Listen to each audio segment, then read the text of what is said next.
we're going to be hearing from other artists. So stay tuned. We are locking this road till 7 p.m. So call your friend and we are locking down this road to 7 p.m. and then we go back off road onto Windrush Square for our final hour. Do not forget to go to change.org on your smartphone.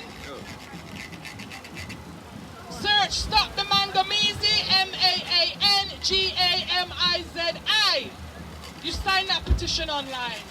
If you don't want to do it online, you go to our information tent, that white tent there, beside the van. You can sign the petition. You can make a donation, because that is the purpose of reparations, to restore our nation. So please do that. I'm just lining up my sister here. Give a warm African welcome to Sister Celestine.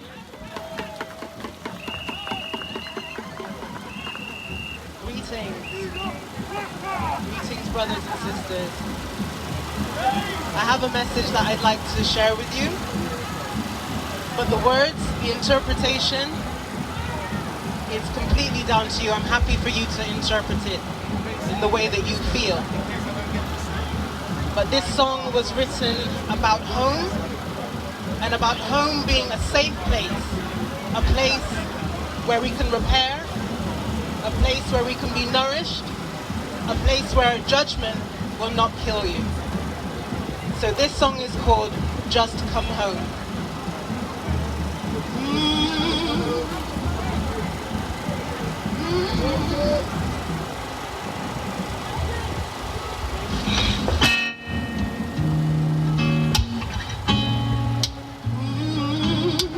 Can you hear me okay? Yeah. Remember, for the nights you feel alone, pull your weary heart through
doing?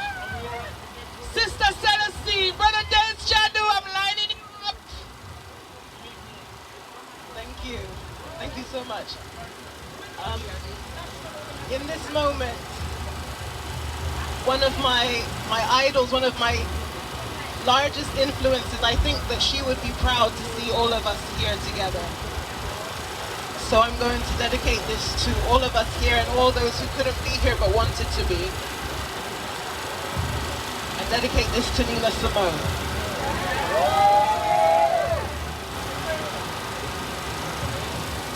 I wish I knew how it would feel to be free. I'd break all the chains that were holding me. I wish I could say all the things I wanna say. Say it loud, say it clear, for the whole wide world to hear. I wish I could share all the love that's in my heart. Remove all the bars that keep us apart. I wish you could see all the things I wanna see. Then you see and agree. Every man should be free. I wish I could be like a bird in the sky. How sweet it would be if I found a good line. I would soar to the sun and look down at the sea. You see and agree. Every man should be free. You see and agree. Every man should be free. Oh, you see and agree. Every man should be free. Oh, I see. Oh, I see. Every man should be free. I sing 'cause I know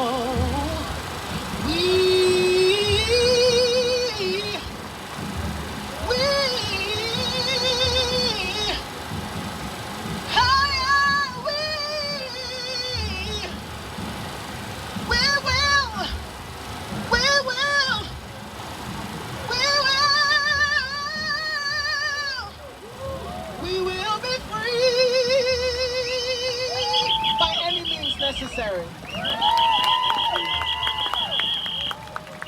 Celestine! Bristol got one heap of talent. Yes. Yes, brothers and sisters, how y'all doing? No Tom? No Tom? All right, remember that when the election coming up in London. Hey, no Tom, no votes. All right. Sister Councillor Deputy Mayor Hasha Craig, all them title there. Give the sister a warm African welcome here. A message from Bristol. Give thanks, Sister Jedi. And first and foremost, greetings in the name of His Imperial Majesty Emperor Haile Selassie I of Ethiopia, King of Kings, Lord of Lords, conquering Lion of the tribe of Judah, Earth rightful ruler. Jah! Greetings, kings and queens, brothers and sisters. I'm delighted to be with you today to speak to you about Bristol's journey towards reparatory justice. Many people across Bristol and indeed across the world are joining together to walk the path of racial justice and healing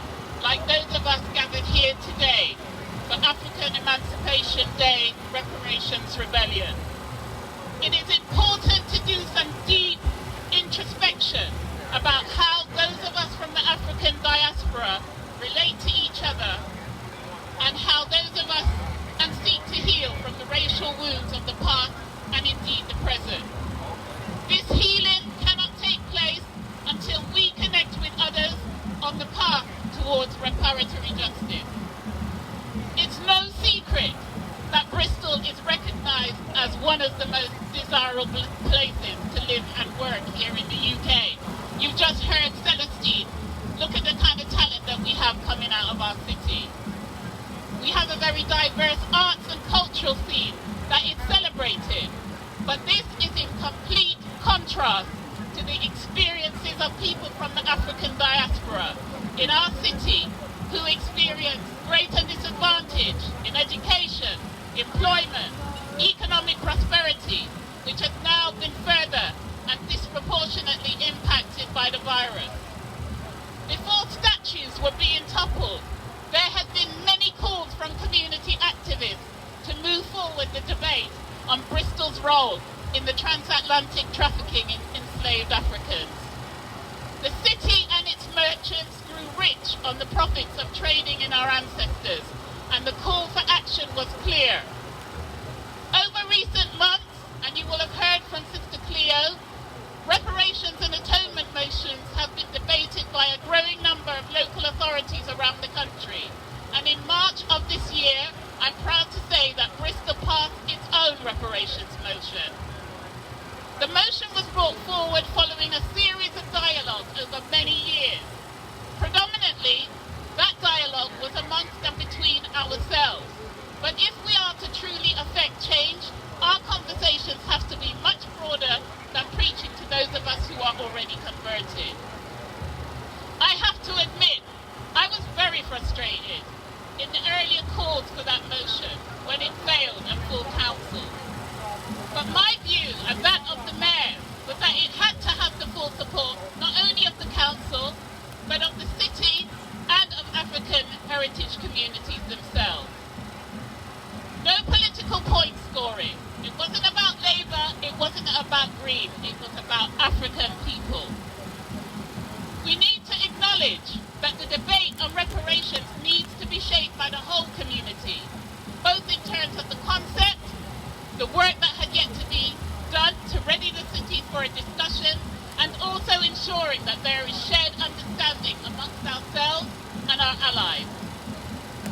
So Marvin and I put our frustrations into action, and with the support of Brother Kweku, Sister Esther from the Stop the Mangamizi campaign, Sister Jendai representing the African Connections Consortium, African Voices Forum, and also our former Green Party councillor Cleo Lake, the Mayor and I convened a series of very successful citywide conversations on race and reparations. The first conversation was held with Bristol's African heritage communities. That meeting was a huge success. Attended by over 200 people, this first meeting provided the context that had led us to the point we had reached in the reparations conversation, and provided us with an opportunity to acknowledge, account for, and ultimately live up to our responsibilities as citizens to each other as we traverse this journey. At this meeting, we also shared the emerging draft motion and provided an opportunity for our people to comment on and show their support ahead of the March Full Council. Many of our national and civic institutions were founded upon discrimination and funded by the proceeds of the transatlantic trafficking of enslaved Africans. Facts that can no longer be ignored are now finally being acknowledged by a growing number of Bristol civic institutions, the church, the university, and of course the council itself. So, the second conversation, let's talk about reparatory justice, was held with city institutions. It provided our communities and allies with an opportunity to begin a dialogue in our city to start an attempt to repair the sins of their past and indeed present. Acknowledging that many of us are on a journey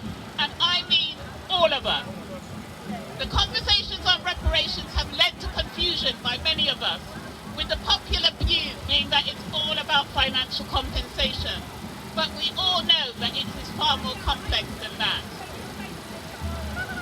The second meeting with allies started to explore the meaning of reparations and the specific UK and international demand for an all-party parliamentary commission of inquiry for truth and reparatory justice. That meeting heard from representatives from those city institutions who benefited from the transatlantic slave trade. We asked speakers from our civic institutions to set out what reparatory justice they were putting in place and to explain why they were doing it. We also wanted to know how they intended to connect with the city's African heritage communities. The toppling of that statue in June was a symbolic demonstration of our city's complex relationship with race. It highlighted the long shadows cast by slavery and racism in Bristol and how this shapes our city's discourse about inequality and exclusion.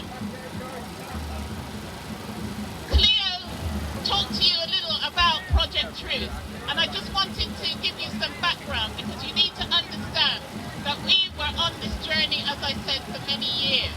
But in March 2019, I convened a roundtable discussion which was chaired by Bristol's first Professor of History of Slavery, Professor Olivette Otelli. It brought together a wide range of stakeholders from African heritage communities, the voluntary sector, academia, and other interest groups. As a result, we established the Legacy Steering Group with the aim of delivering a permanent legacy and support to projects that explore the city's historic role in the trade of enslaved Africans. The group's progress was hampered by the start of COVID, so we suspended our meetings while we tackled the pandemic in the city. But in June 2020, Black Lives Matter protesters tore down that statue, and the mayor announced a new Bristol History Commission. The Legacy Committee reconvened its meetings in September of last year, and we agreed to support a 6-month period of educational consultations led by Black Southwest Network on behalf of the Legacy Steering Group, with various aspects of all African, Caribbean and continental African communities in all of its diversity, and that work was led by Sister Cleo. The Legacy Steering Group agreed and accepted very early on that if we were going to lead a full and thorough city conversation about what Bristol's legacy should be in relation to the history, then our voices had to be front and centre. Bristol has now and has been for decades at the centre of debate around inequality generally and racial inequality specifically. It stands as a microcosm of the issues of global inequality and the toxic legacies of colonialism and empire. Whether that be the building and public statues that came into being out of the economy of empire, the language of propaganda and demonization of the exotic enemy, the continued control of Africa's resources, and the fact that many of today's conflicts in the world are the result of the arbitrary borders created by European empires. Documented differences in opportunity and outcome extend to education, employment and health, resulting in lower living standards, life expectancy and aspiration. Bristol has a history of racial justice activism, responding to injustice as they present at the time. From the Bristol boycott in 1963, the St. Paul's Uprising of 1980, leading to the campaign to establish the Malcolm X Centre. Often forgotten is also the success of the community-based Operation Truth 2007 campaign and its challenge of the abolitionist narrative on the 200th anniversary of the abolition of the Slave Trade Act in 1807 that was felt to marginalise our voices who were living through that period. History isn't reliable. It is the narrative of the powerful. History has many perspectives and memory can be multidimensional. 2020 has altered the context in which we find ourselves. The death of George Floyd, toppled statues, the passing of the reparations motions, conversations amongst ourselves and wider city stakeholders. So now the motion has been passed. What next? Well, Bristol's reparations motion resolved to implement community wealth creation strategy to produce more sustainable and equitable growth whilst alleviating systemic poverty, acknowledging a just economy is the only way to achieve racial justice. As a city, I'm proud to say that we will shortly be making some announcements that aim to readdress the imbalance in funding towards African heritage organisations as a starting point. It also recognises that reparative justice should be driven by our experiences, our voices and perspectives of our communities. And we have begun to centre those voices, starting with Project Truth, which brings to the fore and lifts those voices and opinions that have been shunted to the margins of history. Nothing about us without us. This road towards reparations honours and readdresses the silence regarding African ancestors and the diaspora's contribution, both past and present, to wealth and nation building. It is part of reparatory justice process where the past and the present are connected in order to build a just future for posterity. So my brothers and sisters, you've heard all of the other speakers beforehand. It doesn't matter if I'm not getting into the politics of things because personally I think I'm the worst kind of politician. I just want to get stuff done. I just want to change the future. And if it's by stepping up as I have done, then that is what I'm going to do. But personally, I give thanks to each and every one of you that are here today and in our journey towards getting reparatory justice for our ancestors and for those of us here today. So thank you very much.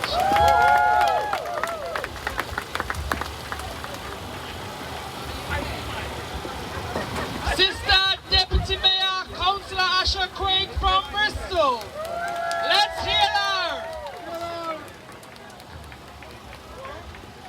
There's something very special about having city leadership that understands you, not just looks like you, but is prepared to work with you.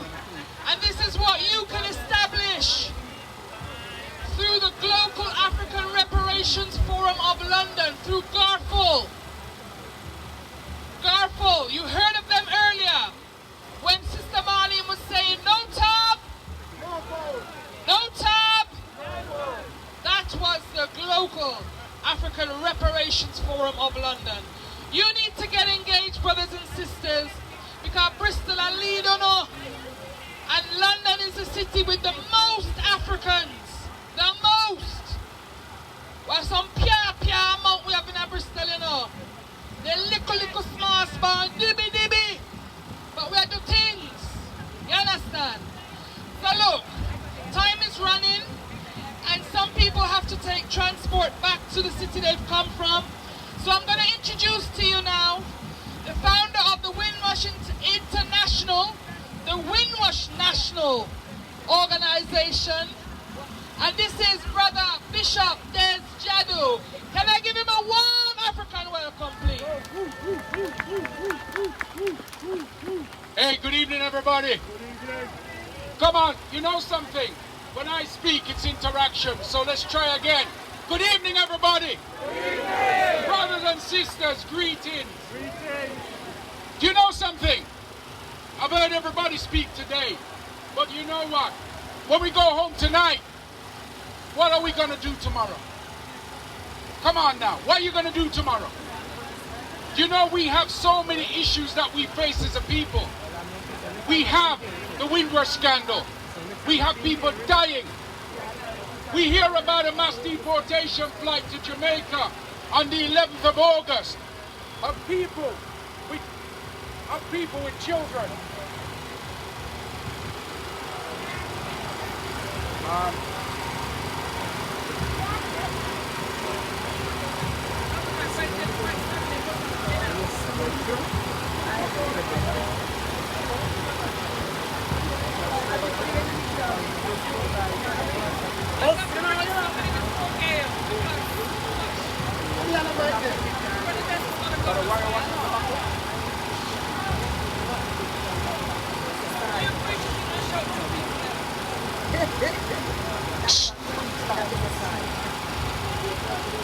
Okay.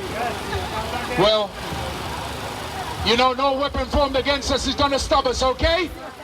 Yep, agreed? We got this mass deportation flight happening on the 11th of August. Children are gonna lose their fathers again.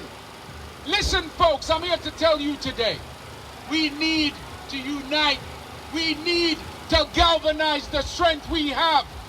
Do you know on plantations how much money was made for slave masters and masters, to the degree where instead of compensating us, they compensated the masses. They compensated the people who were there oppressing us. Is that right? Are we the ones that were supposed to be compensated? Yes, sir. Are we the ones that were supposed to be compensated? Come on. Yes, sir. So what are we here for today? Why are you here today? What are you here for? Come on now, that don't make no sense. What are you here for? Reparations. You say it like you believe it. What are you here for? Reparations. Right. And the Windrush generation, what do they need? Come on, what do they need? Justice. What do they need? Justice. Therefore, the injustice must stop. But the injustice that has to stop first is our own infighting. And let us link arms together and let us make that all-important statement. We gotta let them be frightened of us as a force to be reckoned with. We have to let the authorities know that we are going nowhere. Do you know, in an article this morning in a West Midlands newspaper, somebody made a comment on their comment page. Do you know what they said? Deport these Jamaicans and send Desmond Jadu with them as well. And you see, when somebody can say that, it tells you who you are. Okay? So today, what I'd like everybody to do, not physically because I don't want to be accused of breaking any COVID rules, but one of the things, we leave here today linking arms together. We leave here today saying, if my neighbor bleeds, I bleed. We leave here together saying, touch one, touch all. Touch one, touch all. Touch one, touch all. And we leave here today saying, if my neighbor needs my help, what are you going to do? Come on, what are you going to do? Let our actions speak from now on. Let our actions speak. When election time comes and they come to your house and say, vote for me, I will do something for you. What are you going to say to them? Listen, my mother would say, run them. Run them. Find our own people. And finally, I'm going to share this with you. The Windrush National Organization is not working for the Home Office. We are working for you. So if you're caught up in the Windrush scandal, come forward. We will help you. We will guide you. And we will offer you the protection that you need. But something else that we've done as well. We have formed a bona fide political party called We Matter. That's what we formed. And believe me, we stood for elections. We didn't get there. But I stood for Police and Crime Commissioner and in 4 weeks got over 8,000 votes. So do you know what? Time to stand up. Time to be counted. Because if I matter, you matter. Meaning, we matter. Say it. We matter. Say it. We matter. Say it like you believe it. God bless you and thank you for listening.